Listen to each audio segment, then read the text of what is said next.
Hi hello வணக்கம், welcome back to channel. First time என்னோட channel பார்க்குறேன்னு சொன்னால் மறக்காமல் சப்ஸ்கிரைப் பண்ணிவிட்டு என்னோட சேனல் பாருங்கள்.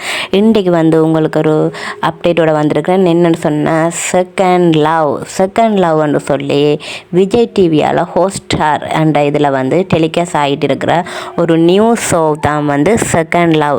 இந்த செகண்ட் லவ்ன்ற இது எப்படி போகுதுன்னு சொன்னால், இதில் 6 பாய்ஸும் 6 கேர்ள்ஸும் இருக்கிறாங்க. இதுக்கு நடுவர் யாருன்னு சொன்னால் நம்ம நீலாம்பரி அவங்க தான் நடுவர். இதை தொகுத்து சொல்கிறவங்க, அதாவது ஹோஸ்ட் பண்ணுறவங்க ஸ்ருதி, அதாவது நம்ம பிக் பாஸ் பிரபலம் ஸ்ருதி தான் இதை ஹோஸ்ட் பண்ணிட்டு இருக்கிறாங்க.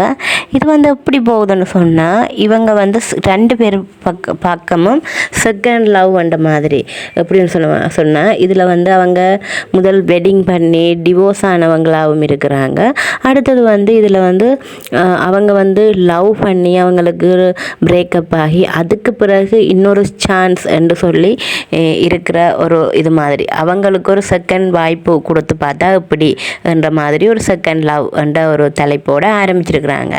இதில் ஸ்டார்டிங் எப்படின்னு சொன்னால், அவங்க எல்லாருமே ஒரு அறிமுகம் மாதிரி கொடுத்துட்டு ரிங் மாற்றிக்கிட்டு இவங்க இங்கே பிடிச்சிருக்கு, இவங்க இங்கே ஸ்டே பண்ணிக்கலாம் என்று சொல்லி ஒரு இது மாதிரி ரிங் மாற்றி ஒரு என்ன சொல்கிறது, அவங்களுக்குள்ள ஒரு இணைப்பை கொண்டு வர மாதிரி ஸ்டார்டிங் தொடங்கி வைப்பாங்க.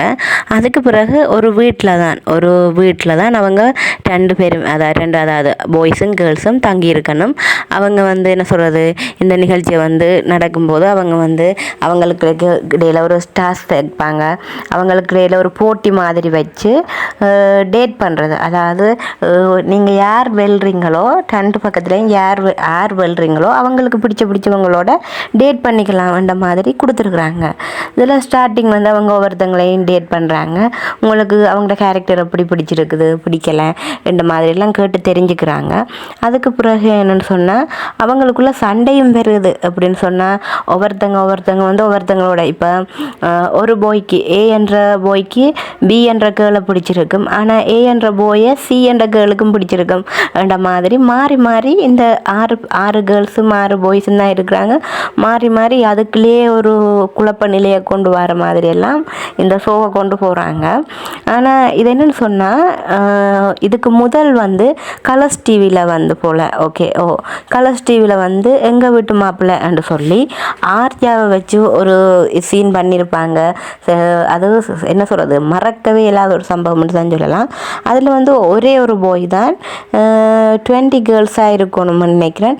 அந்த என்ன சொல்கிறது, ஆர்யாவுக்கு யாரை பிடிக்கலையோ ஒரு கேம் வைப்பார். அதை அவங்கள எலிமினேட் பண்ணி கடைசியில் 3-4 பேரை எடுத்து அதில் கடைசியில் முடிவாக அந்த 4 பேர்கிட்ட மனசை நோடிக்க விரும்பலைன்னு முடிப்பாங்களே, அது மாதிரி தான் இந்த ஷோவையும் கொண்டு போகிறாங்க போல் நமக்கு தெரியுது. ஏன்னு சொன்னால், இந்த 6 கேர்ள்ஸோ 6 பாய்ஸோ அவங்களுக்குன்ற ஒரு எமோஷனல் இருக்குது. ஆனால் இது எல்லாமே ஒரு ஸ்கிரிப்டாகவும் இருக்கலாம்.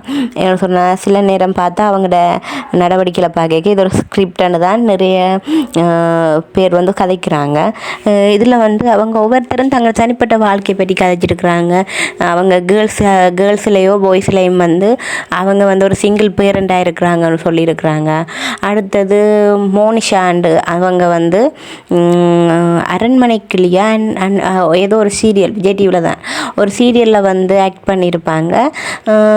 அந்த அவங்களுக்கும் ஒரு கிட் இருக்குது, ஒரு பிள்ளை இருக்கிறாங்க. அவங்களோட லைஃப்பை பற்றி ஷேர் பண்ணியிருப்பாங்க. அப்படின்னு சொன்னால், தன் ஹஸ்பண்ட் ஒரு சைக்கோ மாதிரி தன் பர்சனல் விஷயங்கள் எல்லாம் நிறைய வீடியோவாக செஞ்சு தன்னை எமோஷ்னலாக ரீதியாக பிளாக்மெயில் பண்ணித்தான் இந்த டிவோர்ஸ் என்ற கட்டத்துக்கு தான் போயிருக்கிறேன்னு சொல்லிலாம் அவங்க கதைச்சிருப்பாங்க. அடுத்தது அசீம் பிக் பாஸில் ஒரு பார்ட்டிசிபெண்டாக பங்கு பெற்று டைட்டில் வின்னர் ஆகிருக்கிறார். அசீம் பிக் பாஸ்லையும் தன்னை ஒரு ஹீரோவாக கொண்டு போய் சில இடங்களில் ஹீரோவாக போனதும் இருக்குது. ஆனால் என்ன சொல்கிறது, அசீம் பிக் பாஸ்லையும் கத்தி குளறி அடித்து இப்படி தான் அவர்கிட்ட கேரக்டரை கொண்டு இழுத்திருப்பார். இங்கேயும் என்னென்னு சொன்னால், செகண்ட் லவ்ன்ற ஒரு இதுலையும் அவர் லவ் பண்ணி ஒரு கேர்ளை சாய்ஸ் பண்ணி கொண்டு தானே போகணும். ஆனால் அங்கே இருக்கிற கேர்ள்ஸ் ஆக்களோடையும் சண்டை பிடிச்சிட்டு என்னடா செய்கிற அசீம் என்ற மாதிரி தான் இந்த ஷோவில் போய்கொண்டிருக்குது. அதை விட ஒவ்வொருத்தங்களும் வந்து ஒவ்வொருத்தங்களோட பழகுற விதங்கள் இதுகளெல்லாம் பார்த்து மக்கள், அதாவது ஆடியன்ஸ் எப்படின்னு சொன்னால், என்ன கன்றாவிட என்ன கருமம் நடக்குது இந்த விஜய் டிவி நம்ம மாமாவிலையா பார்க்குது என்ற அளவுக்கு சொல்கிறாங்க. ஏன்னு சொன்னால் அப்படித்தான் அவங்க அந்த ஷோவில் வந்து ஒரு வீட்டில் இருக்கிறாங்க, நிறைய க்ளோஸாக பழகுறாங்க, அந்த காட்சியில எல்லாம் பார்க்க அப்படி பேசுகிறாங்க. ஆனால் இப்படியான சீன் வந்து பிக் பாஸ்லேயே நிறையவே இருந்தது. ஒரு பிக் பாஸின் ஒரு ஸ்மால் ஹவுஸ்ன்ற மாதிரி தான் இந்த செகண்ட் லவ் ஹவுஸ் போய்கிட்டு இருக்குது. இந்த செகண்ட் லவ்வை பற்றி நீங்கள் என்ன நினைக்கிறீங்கன்னு சொல்லி கமெண்ட்ஸ் பாக்ஸில் கமெண்ட் பண்ணிட்டு போங்க. இந்த வீடியோ பிடிச்சிருந்தா லைக் பண்ணுங்கள், கமெண்ட் பண்ணுங்கள், ஷேர் பண்ணுங்கள், சப்ஸ்கிரைப் பண்ண மறந்துடாதீங்க.